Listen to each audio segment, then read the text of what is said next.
రే ఈ కర్ణగాడు ఒకట్రా, రోజు మాతోనే ఉంటాడు. జోబులో ₹1 ఉండదు కానీ మా డబ్బులతోనే బతుకుతున్నాడు. అవునరా. రే ఆర్య, నాకు హైదరాబాద్ లో జాబ్ వచ్చిందిరా. అయితే వెళ్ళరా, నాకెందుకు చెప్తున్నావు?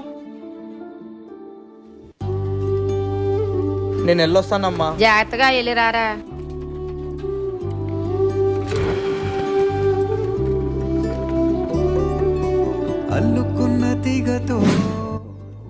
రే కర్ణ వాళ్ళ అమ్మాయి ఎందుకురా నాకు ఫోన్ చేస్తున్నారు? ఏమో ఫోన్ ఎత్తి మాట్లాడరా. హలో చెప్పండి అమ్మా. చూడు బాబు, కన్నాకు ఉద్యోగం వచ్చింది, వాడు ఎలా అంటున్నాడు. నా ఫ్రెండ్స్ అందరు ఇక్కడే ఉంటున్నారు, నేను అక్కడికి వెళ్ళి ఏం చేయను అంటున్నాడు. ఒకసారి నువ్వు చెప్పు బాబు, వాడు నీ మాట వింటాడు. మీరేం టెన్షన్ తీసుకోకండి అమ్మా, నేను వాడికి అర్థమయ్యేలా చెప్తాను. అల్లుకున్న తీగతో కలుసుకున్న కులం, స్నేహమన్న మాటలో ముచ్చటైన ముగ్గురు. వీడియో నచ్చితే లైక్ చేసి ఎలా ఉందో కామెంట్ లో చెప్పండి.